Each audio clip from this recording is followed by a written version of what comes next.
विराट की नजर कमरे के एक कोने में रखे कैनवस स्टैंड पर पड़ती है। वो स्केच उठाकर उस कैनवास पर कुछ ड्रॉ करने लगता है और थोड़ी ही देर में उस कोरे कागज पर एक लड़की की बेहद खूबसूरत तस्वीर थी। बेदाग खूबसूरत मासूम सा चेहरा, घने पलकों से ढकी हुई गहरी आंखें, चेहरे पर बिखरी हुई कुछ लटें उसकी खूबसूरती पर चार चांद लगा रही थीं। और पेंटिंग के नीचे लिखा हुआ था प्रिंसेस। कुछ पल के लिए विराट उस पेंटिंग को अपनी सनक भरी गहरी नजरों से निहारने लगता है। उस पेंटिंग के बेहद करीब जाकर अपने उंगलियों से उसके चेहरे की हर एक हिस्से को छू कर महसूस करने लगता है। मदहोशी और दीवानगी उसके चेहरे पर साफ झलक रही थी। विराट उस तस्वीर के होठों पर अपने होंठ रखकर आंखें बंद करके कशिश और सनक भरी आवाज में बोला, मेरे शायरी के पिटारे से आज का आपका हिस्सा प्रिंसेस अर्ज किया है। जमाने गुजर गए हैं, देखे तुझे, फिर भी चाहत नहीं बदली। वो जिद नहीं बदली, वो आदत नहीं बदली। पहले दीवानगी थी तेरे राहों में फूल बिछाने की, अब जुनून है बस तेरी शख्सियत मिटाने की। कहते हुए ही उसके होठों पर एक डेविल स्माइल फैल जाती है और बार के सेल्फ से एक शराब की बोतल निकालकर एक ही घूंट में आधा बोतल खत्म कर देता है। बाकी आधा उस तस्वीर के ऊपर छिड़क कर बोतल फर्श पर फेंक देता है। उस तस्वीर के करीब जाकर मुंह में दबे हुए आधे जले सिगरेट को मुंह में ही दबाए उस तस्वीर के होठों पर छू लेता है। और इसी के साथ ही पल भर में पूरी पेंटिंग आग में झुलस जाती है। उस तस्वीर को आग के लपटों में झुलसाकर विराट नफरत भरी निगाहों से आग के लपटों को देखने लगता है और दूसरे ही पल जलती हुई पेंटिंग से नजर फेर कर बेड पर सोई हुई लड़की के ओर डाल देता है, जो एकटक विराट को ही मदहोशी भरे निगाहों से देख रही थी। ना ही उस लड़की को उन आग के लपटों से कोई फर्क पड़ रहा था और ना ही विराट के नफरत भरी निगाहों से। विराट उस लड़की के बेहद करीब आकर उसके ऊपर झुकते हुए सनक भरी आवाज में, किस मी जान, जानवी आहूजा, जानवी उसके करीब आते हुए नशीली अंदाज में अर्ज किया है, इन लबों को तेरे लब्बों से लिपटने की चाहत है, इन बाहों में तेरे बिखर जाने की चाहत है। हदे मोहम्मद जुनून के पार करके आज तुझे अपना बनाने की चाहत है। बहकी अदाओं से बोलकर जानवी उठकर विराट के होठों पर अपना होंठ रख देती है और उसे पैशनेटली किस करने लगती है। विराट जानवी को टाइटली अपनी बाहों में उठाकर उसी पैशन के साथ उसका साथ देने लगा। उसके हाथ उसके शर्ट के बटन को धीरे धीरे खोलने लगती है। जानवी एक ही झटके में विराट को बेड पर गिरा देती है और खुद उसके ऊपर जाकर उसके गर्दन और चेहरे को बेतहाशा चूमने लगती है। जानवी विराट के पैशन के आगे मदहोश हुए उसके बालों में उंगलियां चलाकर उसके चेहरे को अपने चेहरे पर दबाकर सिसकियों से भरी आवाज में बोलती है, you are only mind Virat, you know it ना, इट ना। विराट उसके गर्दन को पागलों की तरह चूमता है, उसके शर्ट को उसके बॉडी से निकालकर एक ही झटके में उसे पीठ के बल लाकर उसके पीठ को चूमते हुए पैशनेटली कहता है, यस जान, I know, I am only yours. Virat के मुंह से ये सुनकर जानवी अपने चेहरे पर एक मदहोशी भरी मुस्कान लिए उसके और पलटकर उसके चेहरे पर अपनी उंगलियां फैसला कर सीने तक लाते हुए दिल के हिस्से पर टैप कर सरघोशी भरे आवाज में, देन प्रूव इट। विराट गहरी सांस लेते हुए जानवी को दोनों हाथों को बेड पर सटाकर उस पर अपनी उंगलियां उलझाकर दबाते हुए बोला, मैं तुम्हारा हूं जान, सिर्फ तुम्हारा। विराट ने कहा और खुद को उसमें समा लिया। जानवी हल्की आह के साथ मदहोशी भरे सिसकियां लेते हुए बहके अंदाज में, आज भी और हमेशा के लिए तुझे अपने अंदर महसूस करना बस मेरा हक है। ये हक तू किसी और को कभी नहीं दे सकता। कहते हुए वो विराट के ऊपर अपना दबाव और भी कस देती है। विराट नफरत, दर्द, जुनून और पागलपन के मिले जुले आवाज में और भी वाइल्ड होकर उसके नेकेड बॉडी को अपने बॉडी से कसते हुए उससे लिपटकर खुद को और उसे यकीन दिलाते हुए बोलने लगा, मैं बस तुम्हारा हूं, दिल से, दिमाग से, शरीर से और आत्मा से भी। कुछ पल में दोनों पसीने से लथपथ गहरी सांस ली एक दूसरे को देखते हुए एक दूसरे के बगल में लेट जाते हैं। वो लड़की एक सुकून भरी स्माइल के साथ विराट को अपनी बाहों में भरकर आंखें बंद कर लेती है। वहीं विराट की नजर खुद ब खुद ही जाते हुए जली हुई कैनवास के ऊपर ठहर जाती है और उसकी आंखों के आगे एक धुंधली सी तस्वीर झलक जाती है। लेकिन दूसरे ही पल वो उस तस्वीर को अपने जहन से झटककर दर्द और नफरत भरी दबे लफ्जों में कहने लगा, गजब सा जहर है तेरी यादों में, कि हर एक पल गुजरता है यूं ही मरते मरते। बोलते हुए ही उसके होठों में एक दर्द भरी मुस्कान आ जाती है। बाहों में सोई हुई जानवी के ऊपर वो एक नजर डालकर एक गहरी सांस लिए उसके गर्दन में अपना चेहरा छुपा लेता है। सुबह का वक्त, मुंबई, रायचंद हाउस। रायचंद निवास मुंबई का जाना माना सबसे आलीशान और रॉयल बंगलों में से एक था। बंगलों के बाहर दूर दूर तक बस खूबसूरत और रेयर दिखने वाली प्लांट्स और फूलों के गार्डन से भरे हुए थे। घर के अंदर सारे नौकर यहाँ वहाँ भागते दौड़ते काम करने में बिजी थे। लगभग 55 साल की एक औरत किचन की तरफ आते हुए काम कर रही 65 साल की एक औरत को देखकर बोली, सावित्री अम्मा, मूंग दाल का हलवा बन गया है ना। आपको तो पता है ना, तपस्या को बचपन में आपके हाथ का बनाया मूंग दाल का हलवा कितना पसंद होता था। ये है चित्रा रायचंद, रायचंद खानदान की बड़ी बहू और तपस्या रायचंद की माँ। तपस्या आज पूरे 12 साल के बाद लंदन से इंडिया आ रही थी और रायचंद हाउस में उसी की ही तैयारी चल रही है। सावित्री अम्मा, जो पिछले 40 सालों से रायचंद हाउस में काम कर रही थी, मुस्कुराते हुए बोली, बड़ी बहू, ये आप सुबह से 15 बार पूछ चुकी हैं और मैं आपको उतनी ही बार बता भी चुकी हूँ कि तपस्या बिटिया के पसंद का सारा खाना बन चुका है। अभी आप शांत रहिए। शांत और दीदी रहेंगी? कैसी बात कर रही हैं आप सावित्री अम्मा? आवाज सुनकर चित्राजी मुस्कुराकर पीछे मुड़कर देखती हैं। लगभग 45 साल की एक औरत बोलते हुए किचन के अंदर ही आ रही थी। ये है सरगम रायचंद, रायचंद खानदान की छोटी बहू। सरगम चित्रा जी के ओर चलकर आई और एक जूस का ग्लास उनके और भाका और बढ़ाकर बोली, पिछले 2 दिनों से बिना खुद के और ध्यान दिए बस तैयारी में ही लगे हुए हैं, इसलिए जूस पी लीजिए और थोड़ा सांस लीजिए। कहकर सरगम खुद खाने की तैयारी देखने लगी। चित्राजी एक नज़र सरगम की तरफ डालकर थोड़ा दर्द भरे आवाज में बोली, तुम नहीं समझोगी सरगम, 12 साल तक अपने अंदर की ममता को दबा कर रखा था, अब 12 सेकंड भी सब्र नहीं हो रहा। फिर थोड़े नम आंखों और भरे गले से बोले, अब वो आएगी भी तो कितने दिन लाड जता पाऊंगी? 10 दिन बाद फिर हमेशा के लिए जो ससुराल चली जाएंगी। उनकी बात सुनकर सरगम उनका हाथ पकड़कर किचन से बाहर लाती है और इधर-उधर नजर डालकर दबे लफ्जों बोली, तो दीदी, आप हिटलर रायचंद जी से कहे क्यों नहीं देती कि तपस्या की शादी 8 या 10 महीने बाद ही करे? कहाँ तपस्या की उम्र भागी जा रही है या उसका दुल्हा भागा जा रहा है? सरगम ने कहा और मुस्कुराकर चित्रा जी को देखने लगी। चित्रा जी उनकी बात सुनकर हड़बड़ाते हुए पूरे हल में नजर घुमाते हुए बोले, धीरे पगली, अगर कहीं हिटलर। बोलकर वो रुक गई और अपना जीभ काटते हुए बोले, आई मीन, अगर पापा जी तुम्हारी बात सुन लेंगे तो पता है ना क्या होगा? ज्यादा कुछ नहीं, आप दोनों का कोर्ट मार्शल हो जाएगा। आवाज सुनकर दोनों ने मुड़कर सीढ़ियों की तरफ दिखा। 34-35 साल का शख्स मुस्कुराते हुए उनके तरफ ही आ रहा था। अभय, आपने हमें डरा ही दिया।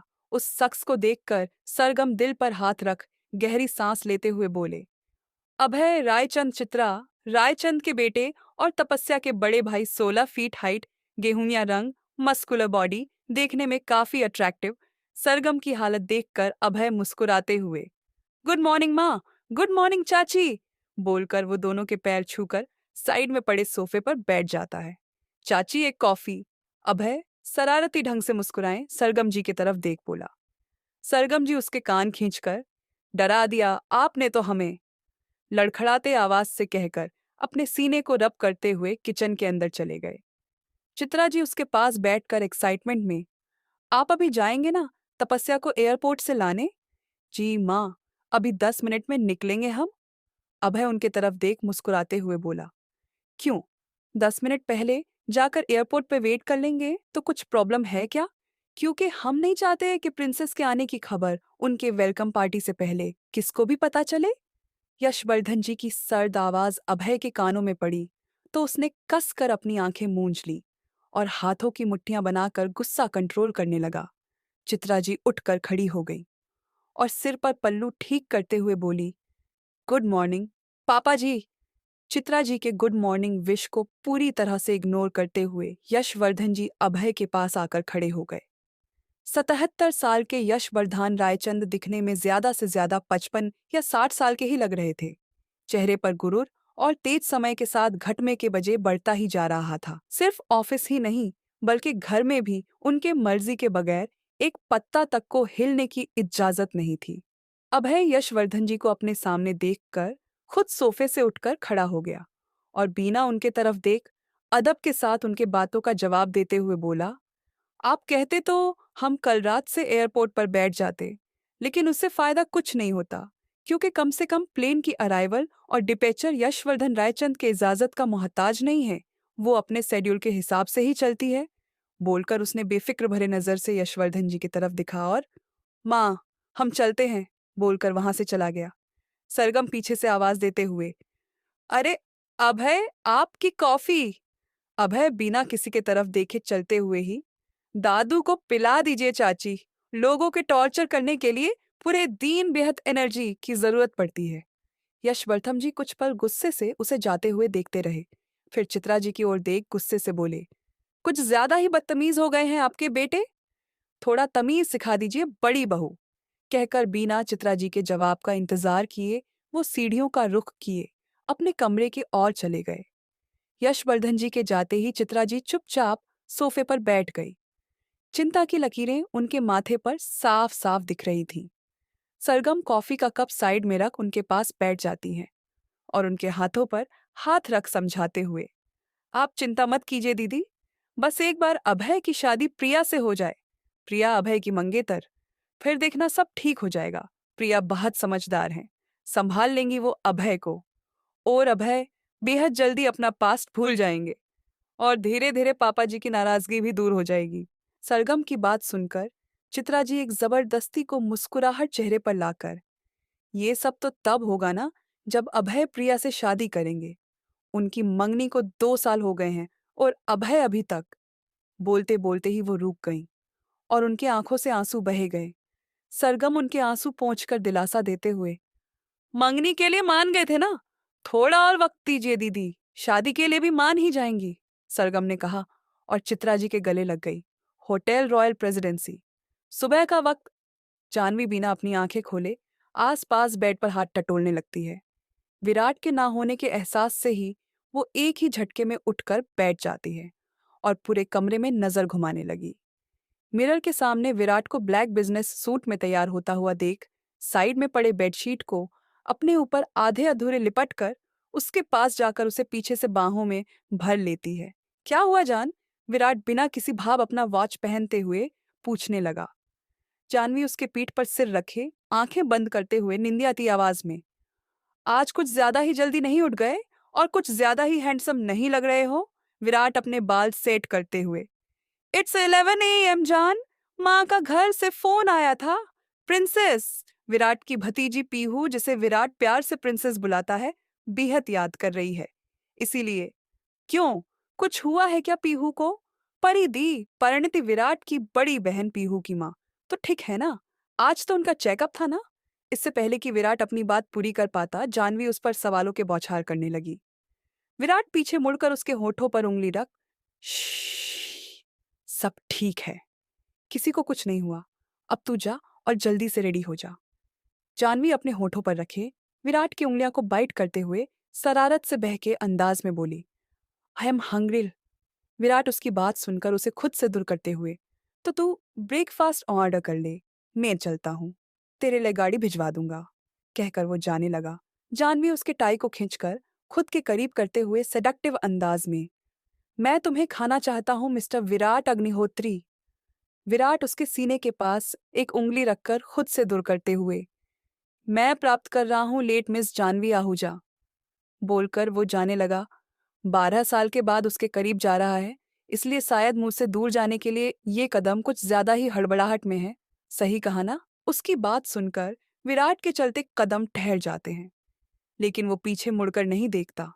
जानवी उसके और कदम बढ़ाकर अपनी गहरी नजर उस पर डालकर, तेरे सांस लेने के लहजे से ही तेरे अंदर की बेचैनी समझ सकती हूँ। मैं तुझे कितनी अच्छी तरह से जानती हूँ, ये मुझे तुम्हें बताने की जरूरत तो नहीं है ना? जानवी ने कहा और उसके पीछे आकर खड़ी हो गई। विराट कुछ पल वैसे ही खड़ा रहा, फिर बिना कुछ कहे वहां से जाने लगा। जानवी पीछे से उसके हाथ पकड़कर गुस्से और सनक भरी आवाज में, अपनी नफरत से पूरी दुनिया को आग लगा दे, चाहे सब कुछ बर्बाद कर दे। Don't care. बस खुद को किसी पर फना करने का कोई हक नहीं, क्योंकि तेरे सांसों पर बस मेरा हक है। कहते हुए वो विराट को अपने ओर खींचकर बाहों में भर लेती है। विराट गुस्से से उसके सिर के पीछे हाथ रखकर उसके बालों को भींचकर दहकते हुए आवाज में, मेरे इन सांसों पर तेरा हक तब तक है जब तक कि ये सांसें चल रही हैं। एक बार ये सांसें खत्म, तेरा मेरा रिश्ता भी खत्म। कहते हुए वो आग उगलती नजरों से जानवी के देखने लगा। जानवी भी उसके नजरों को बिना पलक झपकाए देख रही थी। विराट उसके बालों पर अपनी पकड़ कसते हुए उसे घूर कर, मेरे नफरत के साथ मेरा रिश्ता मेरे मौत के बाद भी खत्म नहीं होगा। जब तक जीऊंगा विल मेक श्योर कि उनकी जिंदगी मौत से बदतर बना दूं। और अगर मैं मर भी गया तो कुछ ऐसा कर जाऊंगा कि ना ही उन्हें मौत नसीब होगी और ना ही जिंदगी रास आएगी। बोलकर विराट एक अजीब नजर से उसे देखकर उसके बालों को ढीला छोड़ देता है और उससे दूर होने लगा। जानवी उसकी तरफ गहरी नजर से देखकर, और कहीं अगर तुम्हारा प्यार तुम्हारे तफरत पर हावी होने लगी तो, पूछकर वो विराट पर एक सावलिया नजर डालती है। विराट उसके नजरों में झांक कर ही अपने कोट के पीछे से एक लॉडेड गन निकालकर जानवी के हाथों में थमा देता है और खुद ही अपने दिल को उसके गन पॉइंट पर रखकर बिना कोसी भाव के बोला, जब कभी भी तुझे लगे कि उनके सामने मैं कमजोर पड़ रहा हूं या अपने मंजिल से भटक रहा हूं, तो सीधे यहाँ गन पॉइंट को अपने दिल पर टैप करते हुए गोली चला देना। बोलकर वो जानवी के उंगलियों में अपनी उंगलियां फंसाकर ट्रिगर पर दबाव डालने लगा। जानवी घबराकर गन को नीचे फ्लोर पर फेंककर, आर यू मैड विराट? बोलकर वो विराट के करीब हो जाती है और विराट के चेहरे को अपनी हाथों में भरकर गुस्से और दर्द में, अभी एक सेकंड में गोली तेरे सीने के आर पार होती, पता है? कहते हुए उसके आंखों में आंसू भर गए। विराट उसके हथेलियों को अपने हाथों में भरकर बेपरवाह अंदाज में बोला, उनके इश्क में फना होने से बेहतर तेरे हाथों से फना हो जाऊं।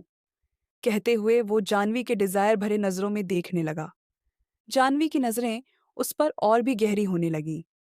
विराट एक ही झटके में जानवी को दीवार की तरफ पुश करते हुए एक हाथ से उसके कमर और दूसरे हाथ से उसके हाथों के उंगलियां को अपने उंगलियां में उलझाकर दबोचते हुए उसके कंधे और गर्दन को चूमने लगता है।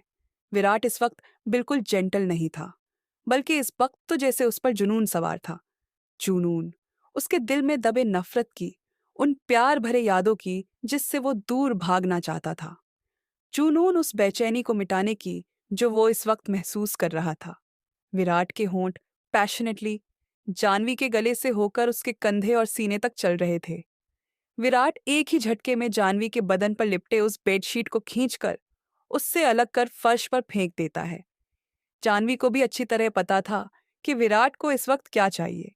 जानवी अपनी उंगलियों को उसके गर्दन पर सेड्यूसिंग वे में चलाते हुए उसके नेक टाई को खींचकर निकालकर उसके शर्ट को खींचकर उसके बॉडी से अलग कर देती है। शर्ट के बटन्स टूटकर फर्श पर बिखर जाते हैं। जानवी वाइल्ड होकर उसके बैर बॉडी को पैशनेटली चूमने लगती है।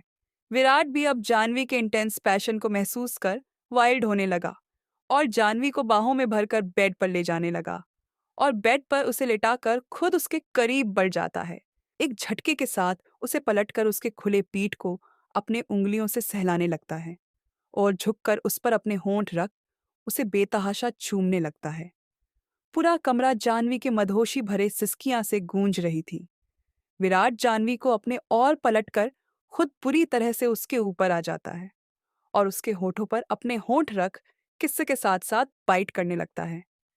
विराट बस सब कुछ भूलकर जानवी में ही खो जाने को था कि तभी उसका फोन जो उसके पैंट पॉकेट में था बजने लगा।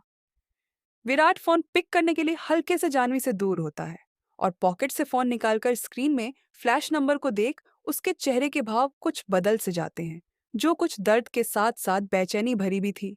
वो अपने अंदर की बेचैनी को अंदर दबाने की कोशिश करते हुए जानवी से दूर होता है। जानवी उसके हाथ पकड़कर खुद के ओर खींचकर कशिश भरी आवाज में, don't spoil this moment Virat, please. Virat उससे दूर होकर, जाओ और तैयार हो जाओ। बोलते हुए वो कॉल पिक करने बालकनी में चला जाता है। जानवी कुछ वक्त यूं ही बैठ फिर गुस्से से वॉशरूम चली जाती है। विराट बालकनी में आकर सिगरेट की लंबी कस भरते हुए कॉल पर कॉल के दूसरे तरफ एक शख्स कॉन्फिडेंस से भरे आवाज में, you were absolutely right sir. तपस्या रायचंद कल नहीं बल्कि आज ही लंदन से वापस आ रही हैं, बल्कि उनकी फ्लाइट बस थोड़ी देर में ही लैंड करने वाली है। अभय रायचंद उन्हें पिक करने एयरपोर्ट निकल चुके हैं। फोन के दूसरे तरफ के शख्स ने एक ही रो में कहा और खामोश हो गया। Fine, and one more thing, make sure के अभय रायचंद एयरपोर्ट पर टाइम से ना पहुंच पाए, विराट ने कहा और फोन काटकर वापस से अपने पॉकेट में रख दिया। वहीं खड़े कुछ देर सिगरेट के कस भरते हुए कुछ सोचकर तिरछा मुस्कुराने लगा। फिर कुछ सोचते हुए व्यंग भरे अंदाज में बोला, जानकर अच्छा लगा यशवर्धन रायचंद के तुझे वो बच्चा जो तेरे नजर में बस एक गंदी नाली का कीड़ा था, अब तक याद है। एक गंदी नाली के कीड़े से द ग्रेट यशवर्धन रायचंद इतना डर गया कि अपने पोती को उससे इस कदर छुपाना पड़ रहा है। कहते हुए वो वहीं बालकनी के दीवार से टिक जाता है, चेहरे पर एक डेविल स्माइल लाकर सर्द आवाज में, इन 12 सालों में मैंने इतनी किताबें नहीं पढ़ी जितना तुझे पढ़ा है यशवर्धन। इस बार तेरे सामने वो 16 साल का मासूम सा वीर कश्यप नहीं बल्कि 28 साल का डेविल विराट अग्निहोत्री खड़ा है। कहते हुए उसके चेहरा गुस्से और नफरत से लाल पड़ने लगा। हाथों की मुट्ठियां भींचकर दांतों को दबाते हुए बोला, वो गंदी नाली का कीड़ा आज तेरे बराबरी में खड़ा है यशवर्धन। जिस बच्चे को तू दुनिया भर में ढूंढ चुका हे, यो हमेशा से तेरे आसपास ही था। कहकर वो थोड़ी देर तक खमिश रहता है, फिर अपने चेहरे के भाव बदलकर दोनों हाथों को स्ट्रेच कर कुल अंदाज में अंगड़ाई लेते हुए बोला, आपका डफर आपके वेलकम के लिए रेडी है। सी यू सून प्रिंसेस। कहानी आगे जारी है। क्या विराट अग्निहोत्री और वीर कश्यप एक ही इंसान है या इन दिनों में कोई गहरा रिश्ता है? क्या रिश्ता है जानवी का विराट के साथ? जानने के लिए आगे पढ़ते रहे। प्लीज पढ़कर रिव्यू, कमेंट और हो सके तो फॉलो कर दें। आपके लाइक कमेंट को देखकर ही मैं आगे कहानी लिखूंगी।